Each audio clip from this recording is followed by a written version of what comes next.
नमस्कार दोस्तों। कुछ पता नहीं चलता कि हमारी प्राचीन जो संस्कृति है, जो आख्यान हैं, उनके गर्भ में क्या क्या है। क्या ये सिर्फ सृजनशीलता या क्रिएटिविटी से उपजे हुए कथानक हैं, या इनका कोई वास्तविक स्वरूप भी है। ये कुछ भी कहना संभव नहीं है जब तक हम अपने शोध की, रिसर्च की धार को तीखा नहीं करते, पैना नहीं करते। ये पैनापन बहुत ज़रूरी है। मैं आज जिस बात का उल्लेख कर रहा हूँ वो ज़िला संगरूर में एक स्थल है, नरवाणा तहसील है। और इसके साथ ही नरवाणा तहसील में ही एक स्थान है जिसे राम राय कहा जाता है, और ये राम हृदय भी कुछ लोग इसको कहते हैं। और पौराणिक हिंदू तीर्थों के जो श्रद्धालु हैं, जो मानने वाले हैं, उनको पौराणिक संदर्भों को मानने वाले, कंटेक्स्ट को मानने वाले, उनका ये कहना है कि ये एक पुण्य तीर्थ है। इस पर हर वर्ष मेला भी लगता है, और ये कुरुक्षेत्र के अंतर्गत, उसी परिभूमि के अंतर्गत ही ये स्थान आता है। और यहाँ सूर्य ग्रहण का मेला तो मैंने उल्लेख कर ही दिया।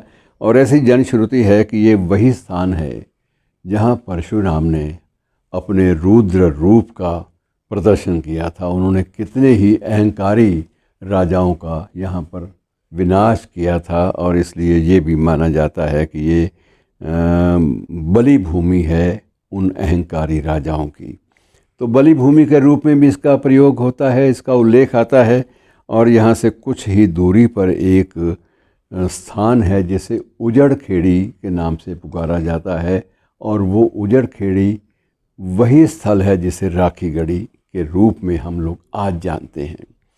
अब उसमें भी एक है कि यहाँ पर सहस्रवीर्य नामक एक राजा राज करता था। सहस्रवीर्य अर्जुन उसका नाम था।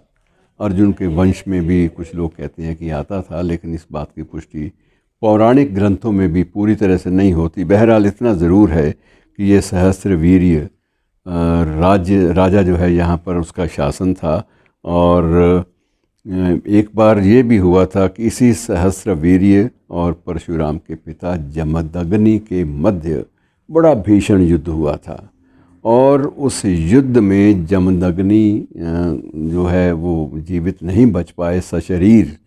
और उसके बाद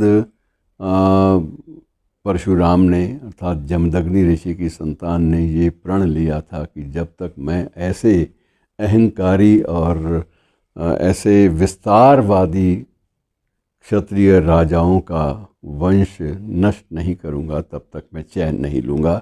तो ये एक कथा जो है हमारे सामने आती है। और परशुराम, क्योंकि ये भी माना जाता है कि हरि के अवतार माने जाते हैं, उनको हरि का भी स्वरूप माना जाता है। यद्यपि हरि से हम विष्णु को भी जोड़ते हैं, हरि से हम शंकर भगवान को भी जोड़ते हैं, उनको हर के नाम से जोड़ लेते हैं। तो ये सारी चीज़ें जो हैं कभी विद्वानों ने स्पष्ट सही ढंग से अभी तक नहीं की, अपने अपने कारणों से सबने नहीं की।